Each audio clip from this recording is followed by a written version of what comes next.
चलिए बेटा, अब मैं आपको सिखाता हूँ यूनिट 4। बहुत ही इंटरेस्टिंग यूनिट है, आपको बड़ा मज़ा आने वाला है इसके अंदर। मैं सबसे पहले जो स्टार्ट करूँगा बेटा, वो स्टार्ट करूँगा केन्स थ्योरी के साथ। इसको आप theory of income and spending भी कहते हैं। ये चैप्टर अच्छे से सीख लोगे ना तो ट्रस्ट में आगे आएगा ISLM।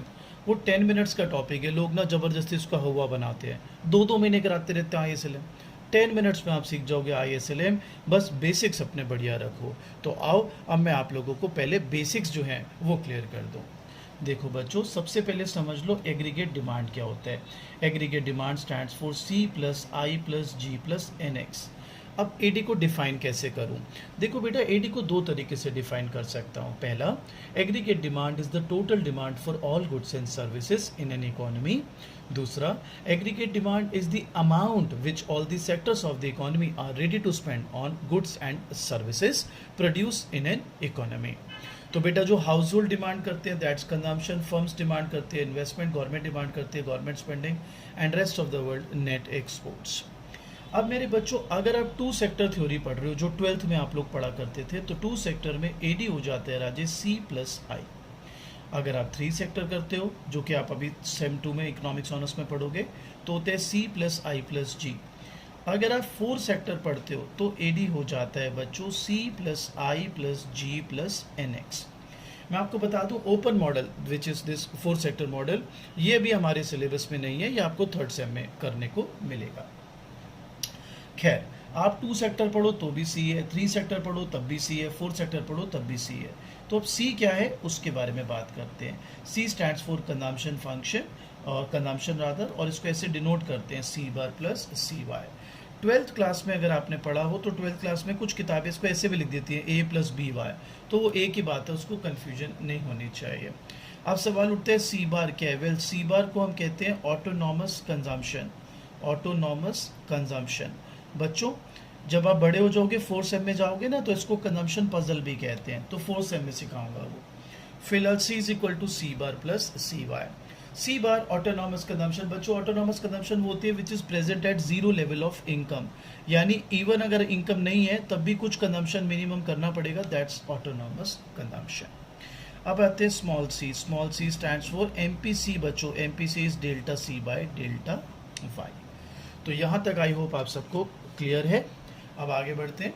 अब बात करते हैं सेविंग क्या होती है। बच्चों, सेविंग वैसे होता है इनकम माइनस कंजम्पशन। यहाँ पर आप देख रहे हैं ये हो जाएगा इनकम माइनस C+CY, और one can say -C+1 CY। तो ये हो गई आपकी सेविंग्स। आराम से पहले तसल्ली से देख लो, आप बहुत आसानी से कर सकते हो यूनिट 4, हवा नहीं बनाना। और मज़े की बात है कि यूनिट 4 ही लाइफ लॉन्ग साथ भी चल रही है आपके, आगे 3rd सेम 4th सेम में भी काम आएगी। तो अब यहाँ तक सॉर्टेड है। आओ आगे बढ़ते हैं बच्चों। अब मैं आपको सिखाता हूँ इसके एडवांस वर्जन। तो एडवांस वर्जन में हम बात करते हैं इक्विलिब्रियम लेवल ऑफ आउटपुट की। इक्विलिब्रियम लेवल ऑफ आउटपुट की, आओ इसको समझते हैं। Equilibrium level of output. Well मेरे बच्चों, ध्यान से सीखना है इसको हमने। वेल, इसको करने के लिए सबसे पहले कोई चीज़ जो है मैं आपके साथ एक शेयर कर देता हूँ, वो पहले समझ लो बच्चों। वो ये है बेटा कि आप AD को अब कैसे लिखेंगे। सपोज आप बात कर रहे हो 2 सेक्टर इकोनॉमी की, ठीक है बच्चों, 2 सेक्टर इकोनॉमी की। तो 2 सेक्टर में बच्चों आप किस प्रकार से काम करते हो? आप लिखते हो AD = C+I। मेरे बच्चों, C हो गया C+CY, I को हम I बार यानी ऑटोनॉमस बोल देते हैं, तो AD हो जाएगा A+CY। अब कुछ किताबें इसको ऐसे भी लिख देती हैं, तो आप कंफ्यूज मत होना। वो ऐसे लिख देते हैं कि वो सारा लिख देते हैं C+CY +I+G+NX बार। तो कहने को 2 सेक्टर होता है, लेकिन वो सभी एलिमेंट्स को इंक्लूड कर देते हैं। 2 I bar, G bar, NX बार हैं, ये सभी ऑटोनॉमस ही, इसलिए दिखता वो ऐसा ही है आपको। सो आप ऐसे भी लिख सकते हो, ऐसे भी लिख सकते हो। AD = A+CY। बोलो भैया, क्लियर यहां तक? अब एक बात और सुन लो। अगर मैं तुमसे कहूं कि यार डिस्पोजेबल इनकम वाला देखो, यानी C = C+CYD, बच्चा कहता है सर डिस्पोजेबल इनकम क्या है? डिस्पोजेबल इनकम होता है income minus tax plus TR, ये टैक्स जो है ये फिक्स्ड वैल्यू वाला टैक्स है, इसको बोलते हैं लम्प सम टैक्स। बच्चों जब भी लम्प सम टैक्स होगा ना तो इसका मतलब है गवर्नमेंट ने एक फिक्स अमाउंट ऑफ टैक्स लगा दिया irrespective of your income. Suppose $10 का टैक्स लगा दिया कि भैया जो मर्जी इनकम हो इतना देना ही देना है। सो इन अ वे यहाँ पे टैक्स इनकम पर डिपेंडेंट नहीं है। जब होगा तो वो भी कैसे ट्रीट करेंगे वो भी बताता हूँ। अब मेरे को एक बात बताओ, अब अगर मैं एडी लिखूं C bar plus C Y minus T plus T R plus I, है ना, वही सी और आई हो गया। अब मेरे को एक बात बताओ, ये फिक्स्ड है, ये फिक्स्ड है और ये भी ऑटोनॉमस है, तो बेटा आया तो अब भी ये वही A D is equal to A bar plus C Y, A D is equal to A bar plus C Y.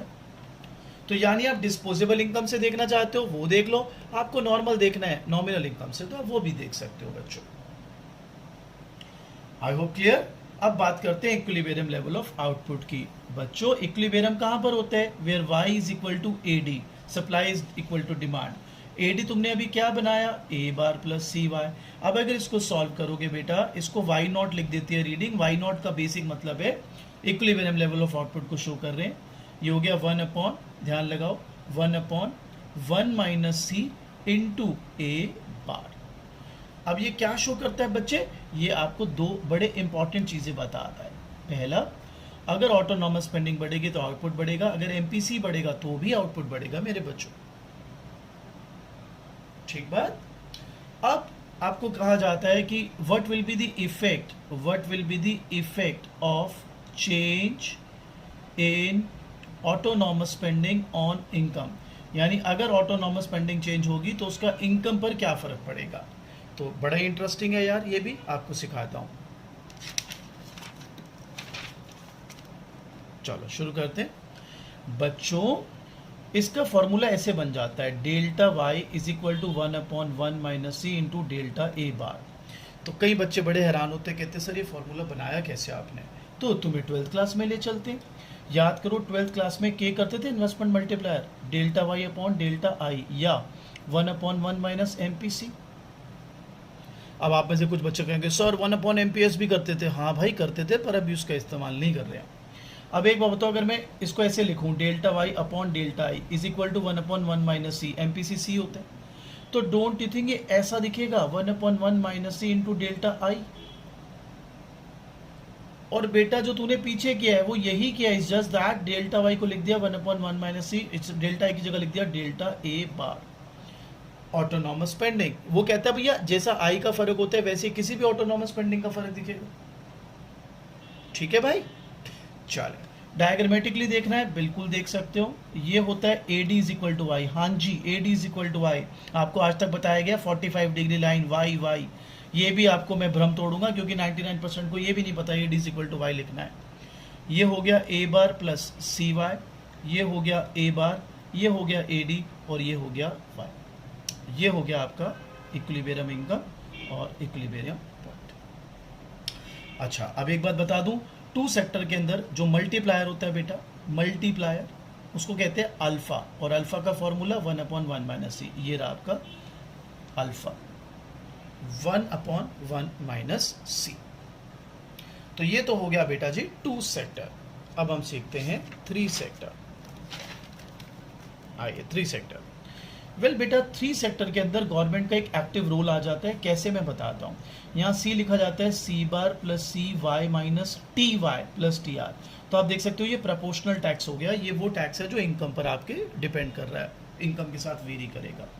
अब यहाँ पर मेरा बेटा अगर तू एडी निकालता है तो ये हो जाएगा C bar plus C Y minus T Y plus T R plus I plus G. Don't you think यहाँ पे जी क्यों आ जाएगा, क्योंकि गवर्नमेंट स्पेंडिंग आ गई, गवर्नमेंट सेक्टर आ गया। अब मेरे बच्चों इसको तुमने ऑटोनॉमस मान लिया, और ये तो ऑटोनॉमस है नहीं, तो इनकम पे डिपेंड कर रहे हैं। ऑटोनॉमस वो होते हैं जो इनकम से इंडिपेंडेंट हो। तो ये ऐसा दिखेगा मेरा बच्चा, कुछ इस प्रकार। और 2 सेक्टर में कैसा दिख रहा था एडी, वो दिख रहा था ए बार प्लस सी वाई, और ये कैसे दिख रहा है A bar plus C 1 minus T Y. अब बेटा अगर तू इसका इक्विलिब्रियम लेवल ऑफ आउटपुट का फॉर्मूला बनाना चाहे तो वो भी बना के देख सकता है। वो बनेगा मेरे बच्चे y is equal to A D, y is equal to A bar plus C 1 minus T Y. अब इसको अगर मैं सॉल्व करूंगा ना तो अगेन वाई नॉट दिखा देता हूँ इक्विलिब्रियम आउटपुट को शो करने के लिए। ये हो जाएगा 1/1 minus C 1 minus T into A bar. और टू सेक्टर में क्या था 1/1 माइनस सी। अब यहाँ पर अगर कोई तेरे को बोले भाई डायग्रामेटिकली दिखाओ तो दिखा दे भाई। A D is equal to Y, ये हो जाएगा A bar that's A D, A bar plus C 1 minus T Y. ये हो गया तेरा वाई नॉट, ये हो गया ए बार, ये हो गया ए डी, ये हो गया आउटपुट। अब जो सिखा रहा हूँ बहुत इंपॉर्टेंट चीज़ है, इसको बिल्कुल बाय हार्ट कर लेनी है ये चीज़।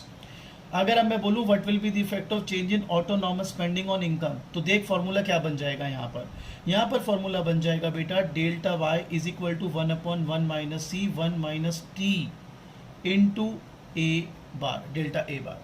और वहाँ पे क्या था तू देख ले एक बारी, वहाँ पर था बेटा ये delta Y is equal to 1/1 minus C delta A bar. यहाँ पर ये क्या बन रहा है, ये बन रहा है 1/1 minus C 1 minus T delta A bar. तो इसका बड़ा अच्छा कंक्लूजन समझ ले बेटा, थर्ड सेक्टर में 3 सेक्टर में जो मल्टीप्लायर होते हैं ना राजे, मल्टीप्लायर को बोलते हैं अल्फा जी, और अल्फा जी होता है 1/1 माइनस सी 1 माइनस टी। याद करो 2 सेक्टर में था खाली अल्फा जो कि होता था 1/1 माइनस सी, और 3 सेक्टर में होता है मल्टीप्लायर अल्फा जी 1/1 माइनस सी 1 माइनस टी। ये याद रखना है, आगे ISLM के न्यूमेरिकल में भी काम आएगा।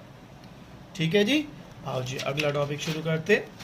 अगला टॉपिक है बेटा इफेक्ट ऑफ फिस्कल पॉलिसी। आओ अलग अलग केसेस आपको एक्सप्लेन करके देते हैं, ध्यान से सीखिएगा। AD is equal to Y, AD is equal to Y, AD is equal to Y. ये हो गया A bar plus C 1 minus T Y, A bar plus C 1 minus T Y, A bar plus C 1 minus T Y,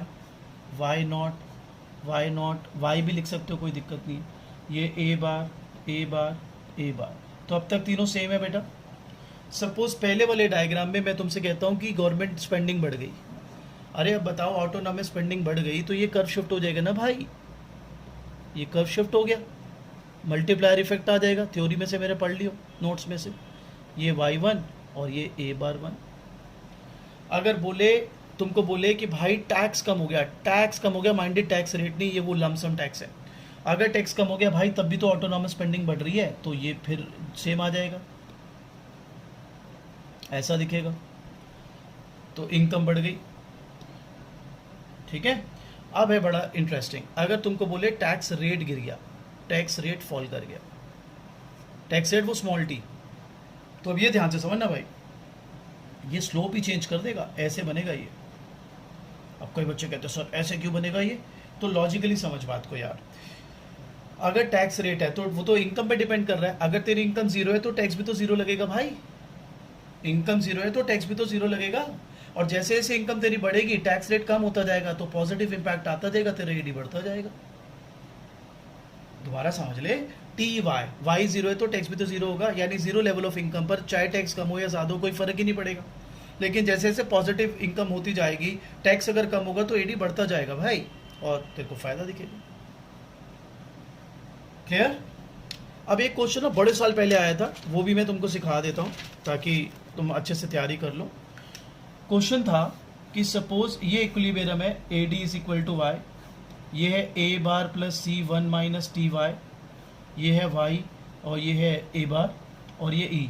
कहता है T are बढ़ा bye 50 और जी बढ़ा bye 50, impact बताओ। तो एक काम करते हैं, पहले टी आर का बनाते हैं। ये टी आर है, टी आर बढ़ेगा ऑटोनॉमस स्पेंडिंग बढ़ेगी, ये ऐसा दिखेगा, no doubt about it, income बढ़ रही। लेकिन बेटे जी जो बढ़ेगा ना, जी का इम्पैक्ट और भी ज़्यादा होगा, हालांकि दोनों 50 से बड़े हैं। बच्चा कहता है भाई ऐसे कैसे, प्रूफ करके दिखाओ। अभी प्रूफ करते हैं सर।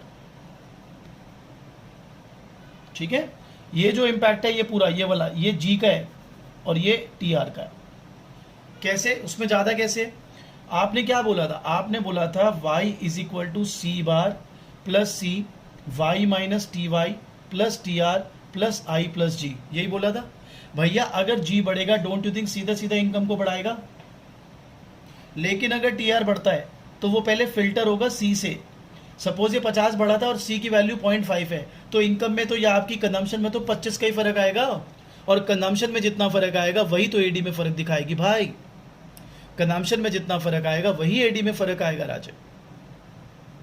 क्लियर? तो आप देख सकते हैं जी बढ़ेगा तो सीधे सीधे इनकम पे इम्पैक्ट है, इसलिए ज्यादा फर्क आएगा। टीआर बढ़ेगा तो वो फिल्टर होके आएगा सी की वैल्यू से, एमपीसी की वैल्यू से, इसलिए उसका असर कम रहेगा, उसका असर इस वैल्यू पे डिपेंड करेगा। I hope clear. इस चैप्टर में इसके बाद दो छोटे से थ्योरी टॉपिक है, एक है ऑटोमेटिक स्टेबलाइजर्स और एक है आपका बजट सरप्लस, तो वो भी अभी आपको सिखा देता हूँ।